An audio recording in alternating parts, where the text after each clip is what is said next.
Buena mi gente, hello. Estamos de vuelta con otro podcast de Gentleman Programming. En verdad videíto, pero de vuelta me interesa hacerlo podcast, me interesa que también lo puedan escuchar mientras trabajan. Y el día de hoy vamos a estar trabajando un tema bastante interesante que es Next.js. Ok, esto es algo que me lo han pedido bastante, es más, ha gustado el anterior podcast, así que vamos a hablar un poquitito de Next.js, vamos a ver cuándo cuadra, cuáles son sus beneficios. Vamos a hablar también un poquitito de las diferentes formas de renderizar, ¿sí?, una página y por qué son tan populares. Y también vamos a adentrarnos en cómo funciona el SEO. Entonces, para empezar, ¿qué es Next.js? No, Next.js es algo que habla muchísima gente, que está en boca de todos y es un framework espectacular creado por Vercel, que si no lo sabían, yo amo a la empresa, amo a Vercel, y no porque el dueño es un argentino. Aunque sí, suma bastante, pero no es el tema. El día de hoy les traigo Next.js porque uno de sus principales beneficios es la alta popularidad que tiene. Al tener esta alta popularidad, también estamos hablando de que tiene un gran soporte, va a tener una gran documentación y también una gran comunidad para respaldarlo, ¿no?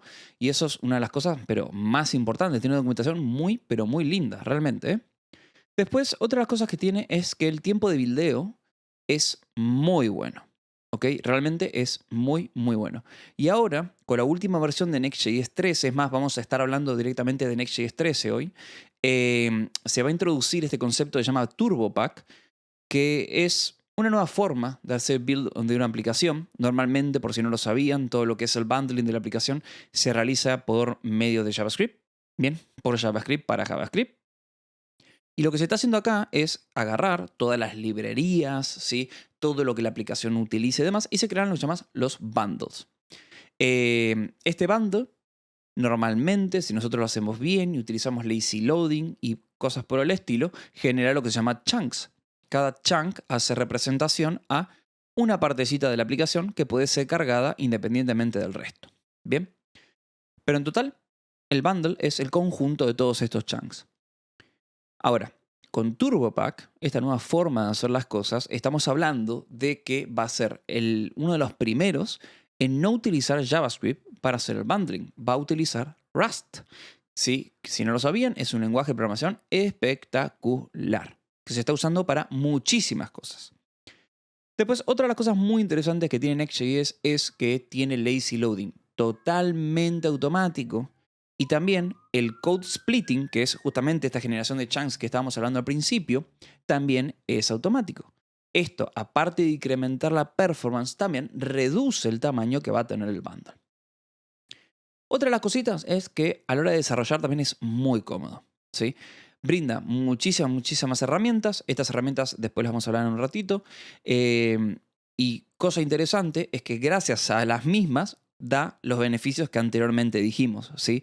Esto del automatic lazy loading, esto también del code splitting, etc. Después, otra de las cosas que a mucha gente le gusta y a mucha gente no, ojo con esto, es el tema de que es opinado, ¿ok?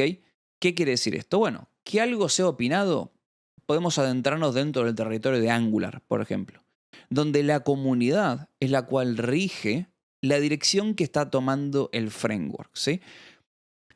Las ventajas que tiene de que algo sea opinado es que normalmente para encontrar la solución a un problema, ¿sí?, hay una solución. ¿Por qué? Porque toda la comunidad se pone en conjunto y decir, esta es la solución que hay que aplicar. ¿Por qué digo que hay gente que no le gusta esto?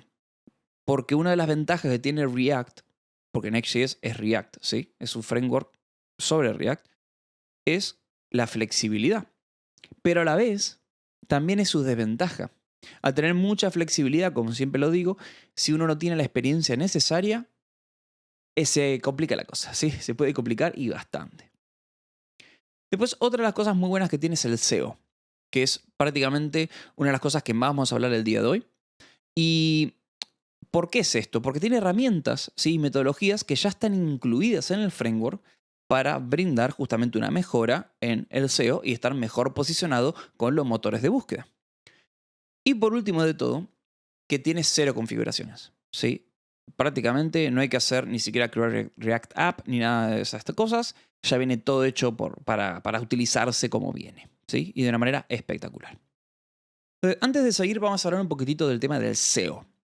Del SEO, primero tenemos que hablar sobre algunos conceptos, tipo glosario, ¿sí? Esto es un poquito extraído de mi experiencia en conjunto con documentaciones de Google. Y tenemos que hablar de, primero de todo, qué es un index. Bien, prácticamente los store, por ejemplo, el Google Store, ¿sí? Tiene en su interior un index de todas las páginas que conoce, ¿sí? De todas las URL que conoce. ¿Por qué? Porque después los motores de búsqueda utilizan este index para poder resolver queries de usuarios. ¿Ok? Después, ¿qué significa indexing? Indexar. Significa que Google va a hacer un fetch a una página, la va a leer y luego va a agregarla al index. ¿Bien? Después, existe otro concepto que es muy, muy importante y que no mucha gente sabe, que es el tema del crawl, se llama. ¿Sí? El crawl es un proceso en el cual se va a navegar a través de una cierta página web y se va a navegar de diferentes maneras. Las más comunes son por medio de hiperlinks, ¿bien? Clásico, que hay botones, ese botón te manda a tal lugar, bien, diferentes URLs. Y después también lo que se llama un sitemap. Un sitemap es un listado con todas las páginas más importantes de una web. ¿Bien? Entonces, ¿cuál es la idea? Que el proceso este de crawl es agarrar, navegar a través de una website, ver cuáles son las diferentes URLs que nos vamos a encontrar. Y de acá lo que va a hacer es, uno, si no las tenía, agregarlas al index. Y después, si hay cambios, actualizar el index. ¿Bien? Esa sería la principal idea. Luego también vamos a encontrar lo que es un crawler. Un crawler ahora es un software automático que se va a encargar de hacer el proceso de crawl. Nada más ni nada menos. ¿Bien?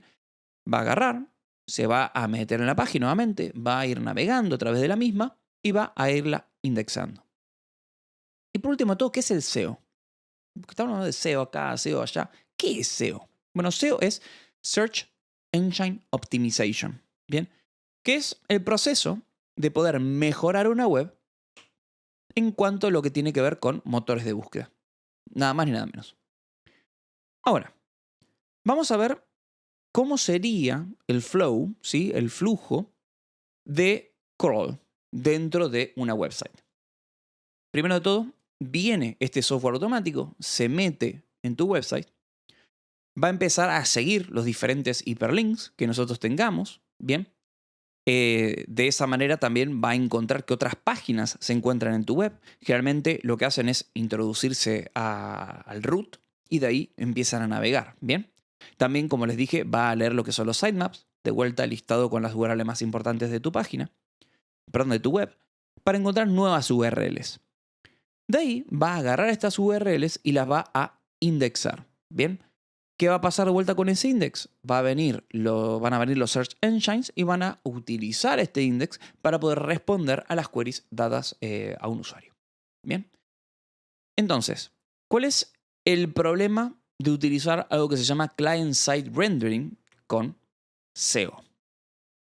Bien, el client-side rendering, primero de todos, es lo que ya todos conocen, ¿sí? Es la forma en que nosotros normalmente trabajamos con una aplicación. Nosotros a la hora de hacer front trabajamos con single page applications. Nosotros lo que hacemos es brindar un index, ¿no? Brindando un index y no sé si alguna vez utilizaron, por ejemplo, Vercel o utilizaron Netlify. Nosotros lo que hacemos es crear un archivo de redirecciones que lo que va a decir es cada vez que te quieras ir a cualquier ruta dentro de esta URL, dentro de este dominio, yo quiero que el que se encargue de hacer el enrutamiento no sea el servidor, sino que sea ¿quién? El framework o la librería. Bien, en resumen, lo vamos a redireccionar al index HTML. ¿Por qué? Porque es una single page application. La idea de esto es que este index tenga la estructura base y que a medida que nosotros vamos navegando a través de la aplicación, el enrutador lo que va a hacer es agarrar la URL y cargar de manera dinámica contenido dentro de ese index, ¿ok? Esa es la principal idea. Ahora, esto es un problema, ¿sí? Porque normalmente cuando nosotros pedimos una petición, ¿sí? Queremos navegar a cierto lugar, nosotros lo que le vamos a realmente dar al cliente es una hoja, un archivo de HTML totalmente vacío, sin ningún tipo de contenido. O le vamos a presentar, no sé, un loading, ¿sí? El clásico spinner por ahí dando vueltas, hasta que podamos obtener toda la información, podamos cargar JavaScript, etcétera, y que la página sea utilizable. ¿Cuál es el problema de esto? Esto es client-side rendering, ¿eh? Es renderizar nuestra página en el cliente, que es lo que normalmente hacemos. El problema de esto con el SEO es que cuando vaya el crawler y entre dentro de nuestra website, la principal problemática es que no va a saber a dónde ir. ¿Por qué? Porque no hay nada, ¿sí? Va a entrar y va a decir, no hay nada acá, ¿qué hacemos con esto? Entonces, ¿qué va a pasar? Uno va a indexar, ¿sí? O va a hacer una petición de indexar, va a agarrar esta URL, la va a guardar, y ahora lo que va a hacer es esperar, ¿sí? Va a esperar. Y va a hacer una petición de rendering. Se va a renderizar, va a cargar el JavaScript, ahí se cargan los hiperlinks, y ahí el crawler dice, bueno, acá tengo un hiperlink, vamos a ir a él. Entramos a esta nueva ruta. Entramos a una nueva página. Y otra vez pasa lo mismo. No tenemos nada. Está vacío. Y ahí viene todo el proceso de vuelta. Esto lo que hace es que es un problema que se repite, que se repite, que se repite. Otra vez y cada vez que entramos en una nueva página, el crawler no sabe qué hacer. Se queda a la espera de que se renderice la página, se carga el JavaScript, se cargan los hiperlinks, etc. Bien, lo que hace que el proceso termine siendo muy pesado, ¿sí? Que la performance sea baja, por lo cual el ranking que luego nos den a nuestra aplicación en los motores de búsqueda sea bajo. Entonces, ¿cuál es la solución que se brinda acá? Se brinda lo que se llama SSR, Server Side Rendering. Desde ahora, SSR, ¿vale?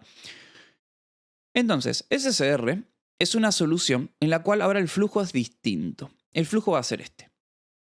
Del lado del cliente vamos a hacer una petición. Bien, vamos a pedir navegar a una cierta ruta. Por lo cual vamos a pedir que haya una página, pero esta vez, en vez de el servidor enviar un archivo HTML totalmente vacío y que el render se realice en el cliente, lo que va a pasar es que el servidor va a ser quien se encargue de completar nuestro archivo HTML, de hacer las peticiones necesarias a la base de datos para popular la información a dicho HTML. Y ahora, con toda la página renderizada y toda bonita, se va a entregar a lo que es el cliente.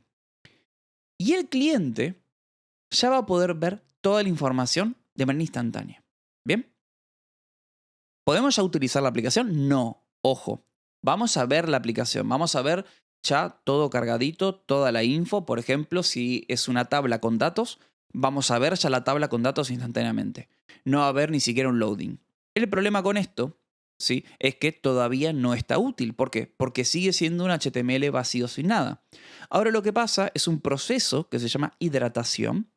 Y dentro de este proceso, ahí se va a cargar el JavaScript y se va a hacer el bindeo entre los diferentes eventos con los diferentes elementos de HTML, por ejemplo, botones. ¿Bien? Y una vez que termine este proceso de hidratación, es cuando realmente cargamos ya la aplicación y la podemos utilizar en su completitud. Bien, pasa a ser lo que se llama accionable. Ahora, ¿por qué esto es un beneficio a la hora del SEO? Porque, ojo con esto, por más que no sea accionable, los crawlers se van a poder meter en nuestra website y ya está todo renderizado. Ya saben cuál es el contenido. ¿Bien? Entonces van a poder ir navegando, van a ir poder accediendo a los diferentes hipervínculos y indexar correctamente, de una forma muy fácil, nuestra website. Por lo cual el posicionamiento que nos den también en los rankings va a ser mucho mayor. Bien. Ahora, hay otras soluciones. Hay dos más todavía. Otra de las soluciones se llama Static Site Generation, SSG, que lo que va a hacer es muy interesante. En vez de directamente agarrar y decir, bueno, tengo cada página, yo pido una página, eso se renderiza en el servidor me la devuelve y ahí, ¡bumba!, muestro la página, toda la web se va a renderizar en el servidor. Se crea una especie de snapshot, se podría decir, como una imagen, ¿sí?, de nuestra web. Y cuando el usuario, ¿sí?, pida algo, al servicio de hosting, como Vercel o el que sea, se va a devolver todo. ¿Bien? Se devuelve ese snapshot. Por lo cual, la navegación, todo es rapidísimo, es instantáneo. ¿Bien? De vuelta para los motores de búsqueda, espectacular, porque ya está toda la aplicación entera. Bien, es muy fácil de recorrer. Pero tiene un problema. Y es una problemática muy grande. ¿Para qué casos es bueno usar Static Site Generation? Para landing pages, por ejemplo. ¿Sí? SSG está espectacular para landing pages. ¿Por qué? Porque es contenido totalmente estático, no depende de nada, no es dinámico, no tenemos una base de datos atrás. ¿Bien? Entonces, es espectacular. El problema viene cuando tenemos una base de datos y esta misma cambia muchísimo.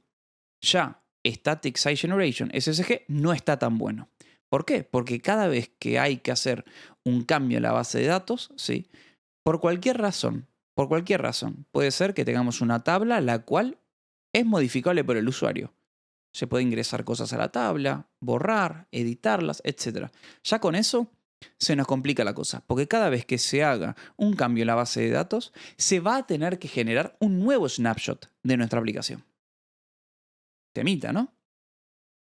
Entonces, ya de por sí, SSG para aplicaciones con base de datos muy cambiantes, no. Hay otra solución más que va sobre SSG que se llama Incremental Static Site Generation, ISSG.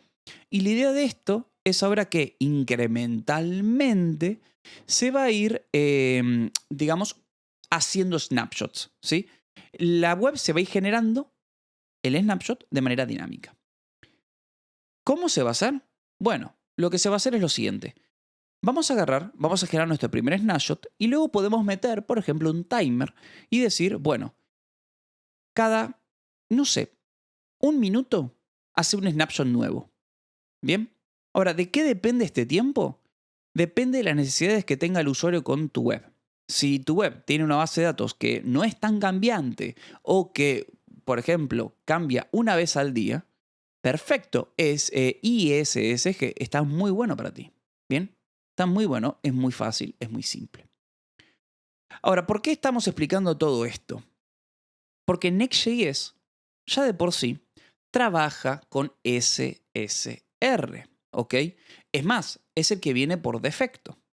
Todos nuestros componentes van a ser server-side rendered.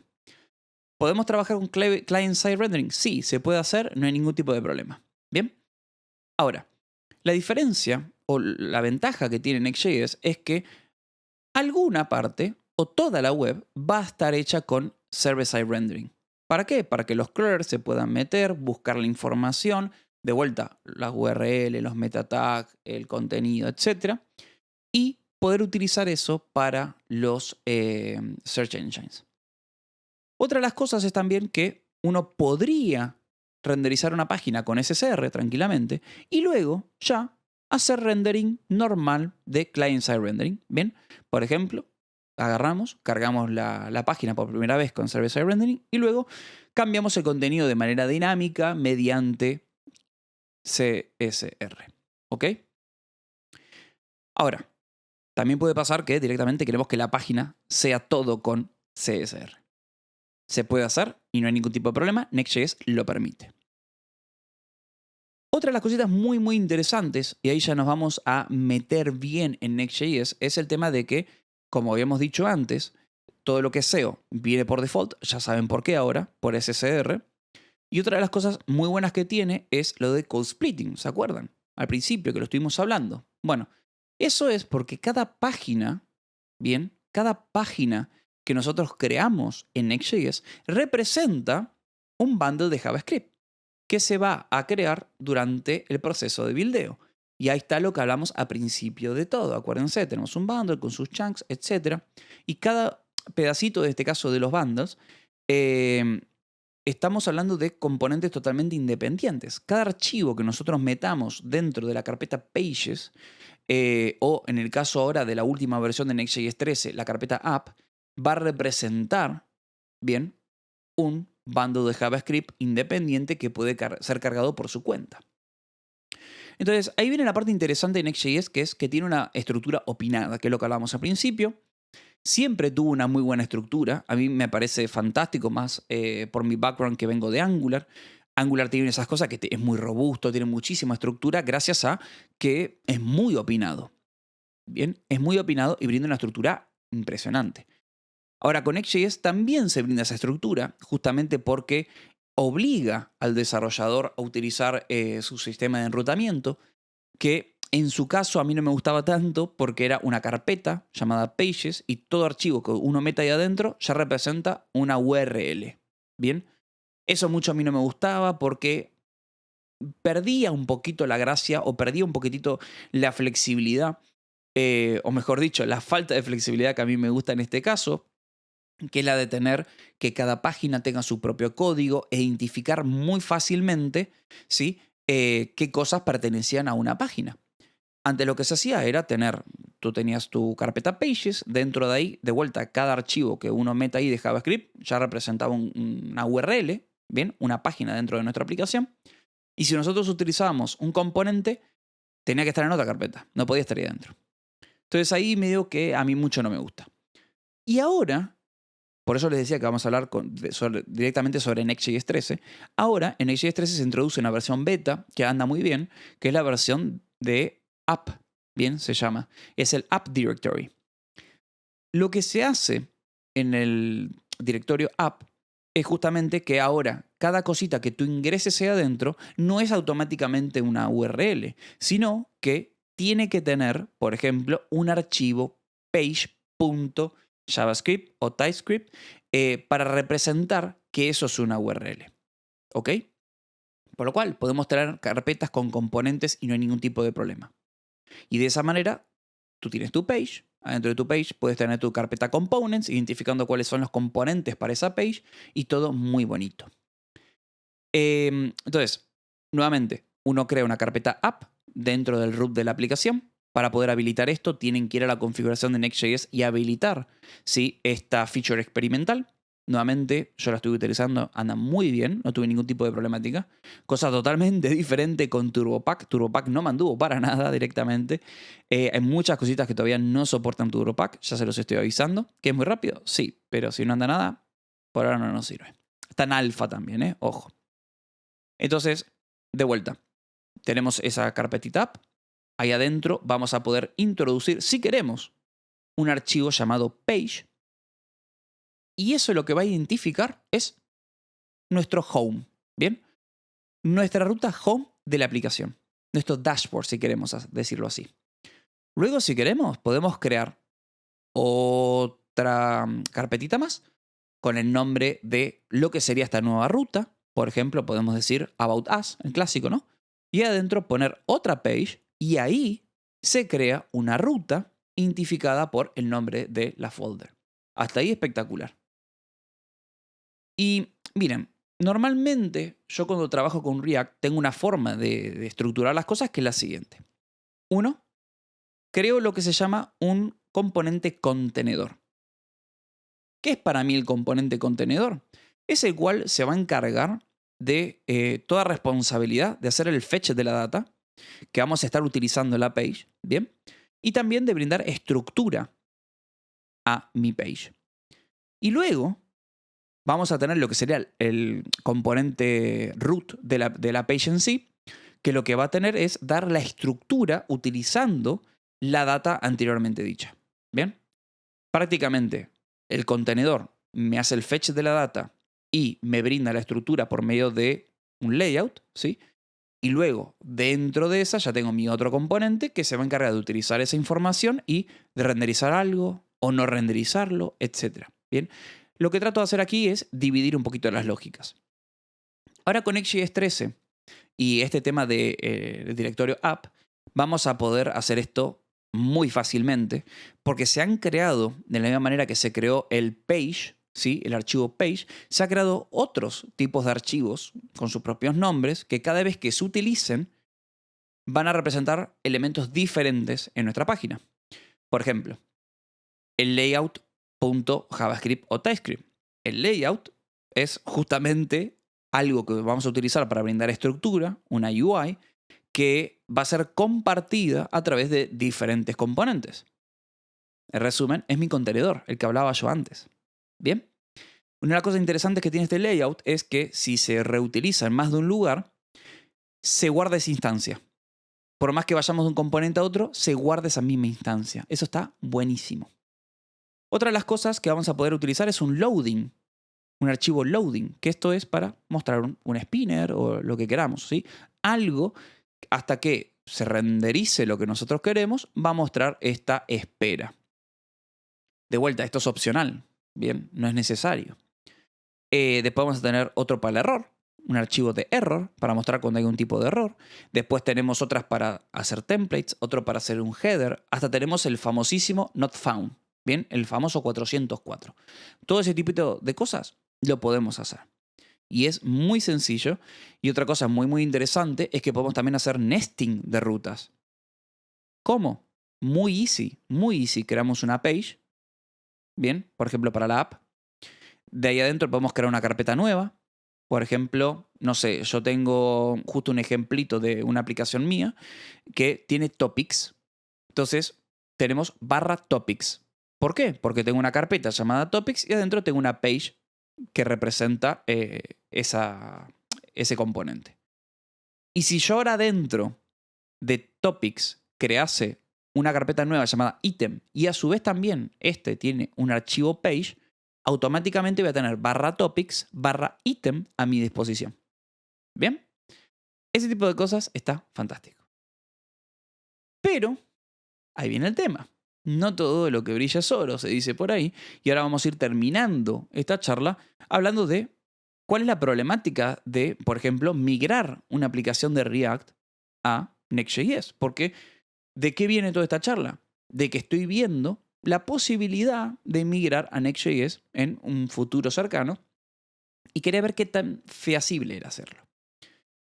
Y en este caso, no creo que sea feasible.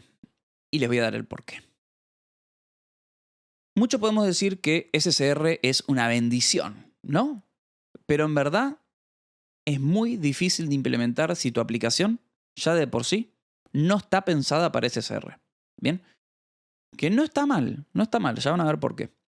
Pero si tu aplicación está toda hecha con client-side rendering, ¿bien? Y utilizas hooks, que todos lo hacemos, ¿bien? Si utilizamos un hook, miren qué tonto lo que va a aparecer, ¿no? Ya no podemos hacer SSR. ¿Por qué? Les voy a explicar con un problema que yo tengo ahora mismo. En mi aplicación utilizo SWR, Stale While Revalidate, que es una librería de Vercel, los creadores de Next.js. Bien, de vuelta, son los creadores de Next.js. Utilizo una librería de ellos mismos, bien, para lo que sería fetching de data. Bien, hago un fetch de data por medio de SWR. ¿Qué es lo bueno que tiene? Bueno, SWR es una metodología en la cual yo voy a hacer una petición. Esa petición voy a agarrar el resultado de la misma y la voy a guardar en caché. Y si yo llego a hacer otra vez una petición y el resultado es exactamente el mismo, no hago otro render en pantalla porque la información es la misma. Eso se llama stale data. Bien, es información que está cacheada y va a quedar en pantalla para que el usuario pueda interactuar con la misma. En caso de que la información cambie recién ahí, hago un render. Bien, pero si no, queda stale. Entonces, muy lindo, todo espectacular. De vuelta pensarán, si esto es de Vercel y Next.js es de Vercel, entonces poder utilizarlo con Next.js es una tontería. No, nada que ver. Es más, Next.js tiene sus propias herramientas para hacer fetching de data. Y dependiendo de la herramienta que utilicemos, podemos indicar que un componente es CSR o SSR. ¿Cuál es la principal problemática acá? Que SWR, bien, esta librería, utiliza internamente useRef, que es un hook para poder agarrar, hacer referencia a un elemento, ¿sí?, de nuestro DOM, y a este elemento guardar su valor durante todo el ciclo de vida del componente. ¿Cuál es el problema con todo esto? Bueno, que para poder utilizar un hook, ¿sí? ¿Qué es un hook en sí? Un hook es algo que nosotros utilizamos para poder controlar el ciclo de vida de un componente. Y el ciclo de vida de un componente es que el componente se monta, el componente vive y cambia, y por último el componente se destruye. El problema es que si utilizamos SSR, el rendering del componente, ¿dónde se hace? En el servidor. Por lo cual el componente nunca se monta. Y por lo cual el ciclo de vida de los hooks está roto y no funciona. Entonces, SWR ya no funciona con SSR. ¿Se entiende? Esa es la principal problemática. Ya por utilizar un hook, sea cual sea, no podemos utilizar SSR. No funciona. Muchos de ustedes harán un fetch, por ejemplo, de la data, internamente dentro de un useEffect. Ya no va a andar.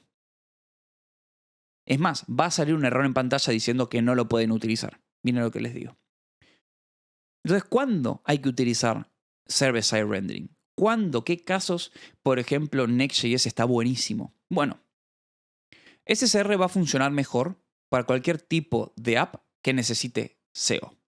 Bien, empezamos por ahí. Si ustedes tienen un producto, trabajan para una empresa al cual tiene un producto cuya aplicación no es la ventana de entrada a los usuarios, ¿sí? No es la forma en que ustedes convierten un usuario a lo que se llama, un posible usuario a lo que se llama un lead, ¿sí? Ahí estamos hablando de una landing page, por ejemplo, que la landing page, ¿cómo es? Es una aplicación súper estática, simple, que muestra un poquito de la empresa, muestra qué es lo que puedes hacer con la aplicación, muestra los precios, por ejemplo, el pricing, contáctanos, etcétera, ¿no? Y a partir de esta aplicación, que tiene un SEO impresionantemente alto, porque es la idea, ¿sí? La idea es convertir leads, tener el mayor alcance posible y que sea lo más performante, lo más rápido, todo para que el posicionamiento, los rankings de los search engines esté muy arriba. El server-side rendering está buenísimo, por ejemplo, ¿sí? Está muy bueno el server-side rendering. Pero si ese es tu modelo, tu punto de entrada al producto, y tu producto directamente está en otro URL, o la clásica, te voy a mandar un mail con tu clave de acceso y la URL para que puedas ingresar. ¿Bien? ¿Por qué? Porque es una aplicación privada. ¿Es necesario el SEO? Para nada. No me interesan los crawlers que entren a mi aplicación y vean cada página y que me indexen, porque son cosas privadas. ¿Bien? No es mi punto de entrada nuevamente a los usuarios. Entonces, SSR por ahí no me sirve. Y como este también es mi caso, no voy a utilizar Next.js en mi próximo proyecto. O mejor dicho, en el proyecto actual. ¿Bien? ¿Para qué cosas sí podría llegar a utilizarlo? Bueno, podría llegar a utilizarlo porque server-side rendering me es más rápido, por ahí. ¿Bien? O para probarlo, para jugar un poco con eso. En un proyecto interno chiquitito. ¿Bien? O un proyecto que sea de cara a posibles usuarios, ¿bien? Posibles clientes, como por ejemplo un panel administrativo o algo que se pueda acceder. ¿Qué empresas, por ejemplo, utilizan SSR? Black Market, Facebook, ¿bien? Es más, Amazon creo que también utiliza SSR, que son marketplaces, donde la información sí cambia, ¿sí? Va a cambiar. Entonces, ya lo que era static site generation no lo vamos a poder utilizar, pero el contenido de una página no cambia dinámicamente una vez que ya entramos. Por ejemplo, vemos un ítem en Amazon, ¿bien? O Mercado Libre para los latinos. Si entramos un ítem porque nos interesa un producto, la descripción del producto, ¿cuántas veces va a cambiar? Muy pocas veces. Entonces, server-side rendering está muy bien.